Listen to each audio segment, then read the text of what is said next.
Okay, so we reviewed that reading about Michael Pourgo. I have a hard time saying that name. A British author. Tell me about him. What do you know? Who is Michael Morpurgo? Michael Morpurgo is a much loved British author. He is. And yeah, go ahead. it's enough now. So why are we reading about him? Why is he famous? Why did we have a lesson about this author? What did he do? Because he has written over 100 books for children, and several of them won prize, and some of them are well known all around the world. Yeah, so he became famous from some of his books. What are some of his best books? Most popular books? They're including War Horse and Kensuke's Kingdom. It's true. Would you like to read Kensuke's Kingdom? I haven't heard about this story, but I think I would like to read about it. Yeah, we're going to talk about that in the second part of this reading comprehension. Okay.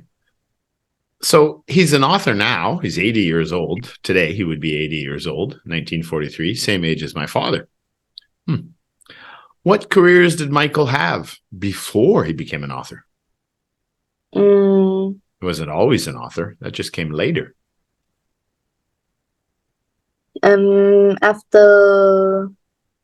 After university, he became an officer in the army, but after that, he left and became a primary school teacher. Yeah, so what did he study in school? Did he study to be a teacher? Can you ask again? What did he study in school? Did he study to become a teacher?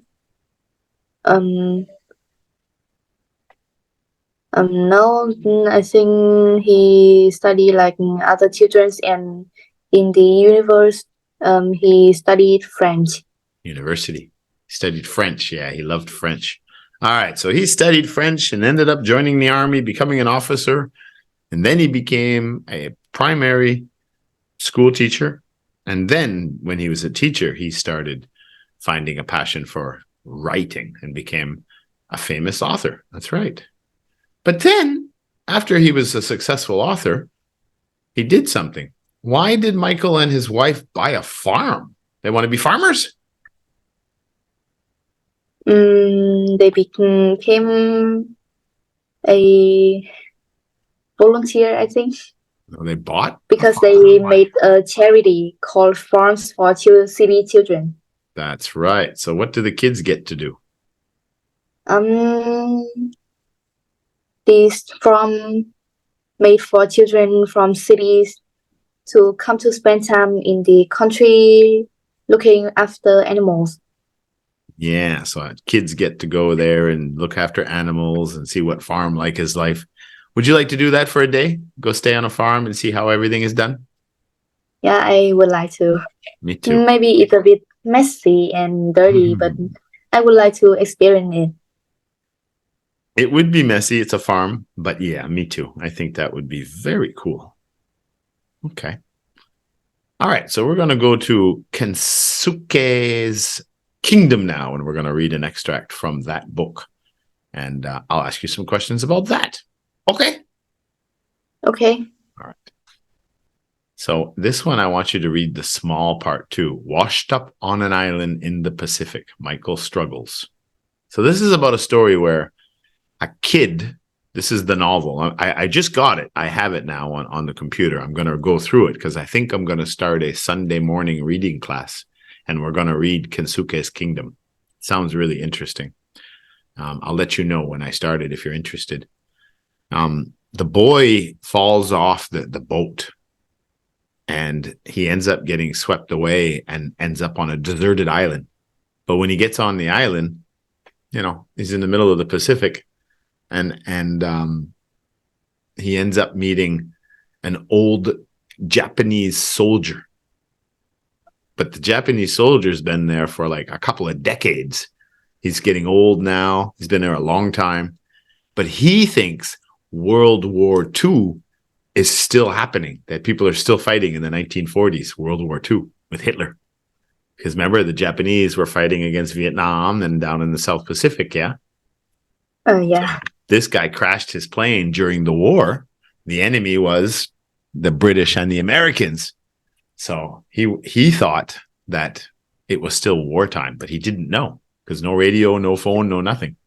But this is like, 30, 40 years later. So really interesting. Okay, so read that. Washed up on an island in the Pacific. That's the little boy, Michael.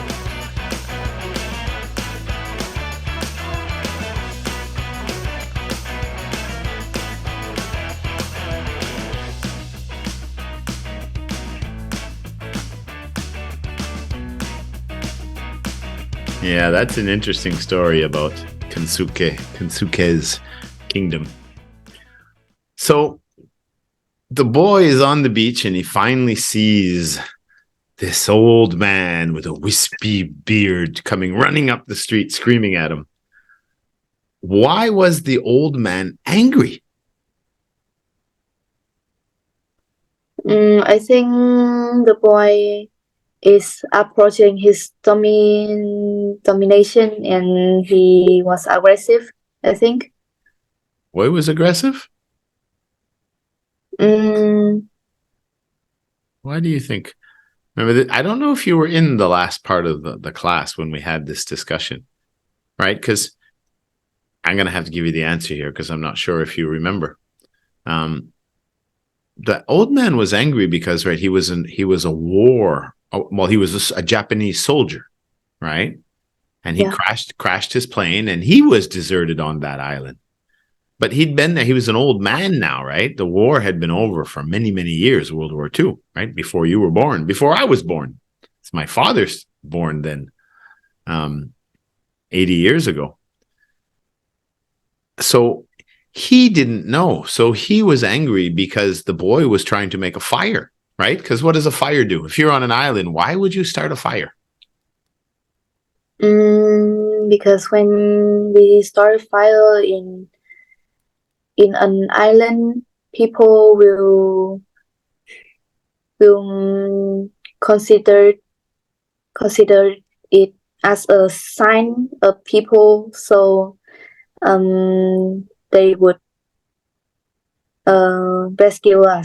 Exactly. The first thing you do if you're stranded in a deserted island or out in the forest or anywhere, you want to make a fire, because if people are looking for you, they might see the smoke.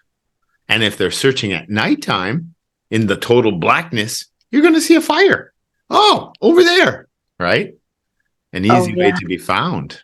So you always want to have a fire. So the boy wanted to make a fire because he knew the boat where they were going to look for him. All right. So if there's a fire going, especially at nighttime, they might see the fire over the horizon somewhere. Oh, look, there's light over there. Let's go that way and find the boy.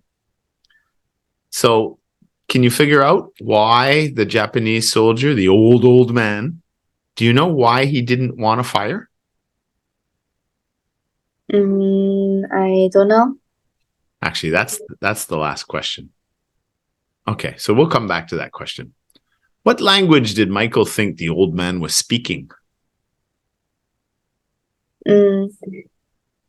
He thinks that the boy might speak American English. The boy was English. The boy. What did he think the old man was speaking? Remember when he was coming up the street, coming up the beach, Damada, Damada, no fire, Damada, and he was speaking in a different language. The boy, what did he think the old man was speaking? The boy thinks that he might speak Chinese or Japanese. Exactly. All right. And question 3 was, why did Kensuke say, my island, no fire, Damada, no fire, you understand? Now, remember, right? He's a soldier. He's from the war. He doesn't know the war is over. And he's angry because the boy is making a fire because he wants his parents to find him. So why is the old man angry about the fire? Why doesn't he want to be found? Because if there is a fire, and yeah, he just know that the Second World War is still continuing, so that he's scared that his enemy will find him. And exactly, his enemy. He thought the war was still going on, so he was scared if there's a fire, the Americans or the British will find me and I'll be a prisoner of war. So no fire, no fire. He's hiding. Yeah. Because he thinks the war is still happening. That's right. Okay, you got it. See, you just have to think a little bit. No problem. Easy, easy. You're a smart girl. Last question. What does damada mean? I think dameda means no good or worthless, I think. Yeah, that's right. Damada means two things, either worthless person, or no good, you no good. Damada. All right, we are done. Your grammar is pretty good. I think it's improving. But you definitely have to be more participative in the vocab challenge, because sometimes you have a hard time finding the words that you want to say. And we have to keep building up that vocabulary. Yeah, sometimes I make it complicated and I failed. Well, no, you didn't fail. You did good. You did good. But I know you could do better if you learned more vocabulary, right? Because it doesn't matter what you want to learn in life. You want to learn a language, you need to learn the words first, right? When I learned Indonesian, I didn't have to say, hey, guys, there's an emergency over here. The building is on fire and there's a baby on the on the third floor. Somebody has to save the baby. Call the police, right? If I know enough vocabulary, I can say, fire, smoke, baby. And I just said all of that in 3 words. Fire, smoke, baby. And I pointed. You see what I mean? The more words you know, the more you can speak the language. It's the same thing if you want to be a doctor, you want to be a dentist, you want to be an engineer. If you don't know the words, like right now I'm learning accounting. And it's difficult because I have to do all the accounting for Newway now in Canada. But guess what? When I'm reading and they're telling me what to do, well, what is an invoice? What does that mean? What do you mean charges accounted? I don't understand. Because I don't know the vocabulary for accounting. So now I'm learning the words so I can understand what they're saying to me. How many times you talk to a doctor and you have no idea what the doctor said? For me, every time. Well, you have a cardiomyopathy and then what? Did speak English? All right, so sometimes I have a confused moment with the doctor too, because she just said her carrier language, and I don't understand anything. I just understand the half of the story. Exactly. So that's why it is so important to build your vocabulary, broaden it, because the more vocabulary you have, the easier it's going to be to make sentences and make paragraphs and explain yourself. So I want you to participate harder and start winning some vocab challenges. Do you understand? Yeah, I understand. No fire, just vocabulary. All right, we're done. I will see you next week in Interest 18, which I believe we are now CEFR A1. Woohoo! Good job. So it's enough. Yeah. We're done. So goodbye. Bye, Milo. Goodbye.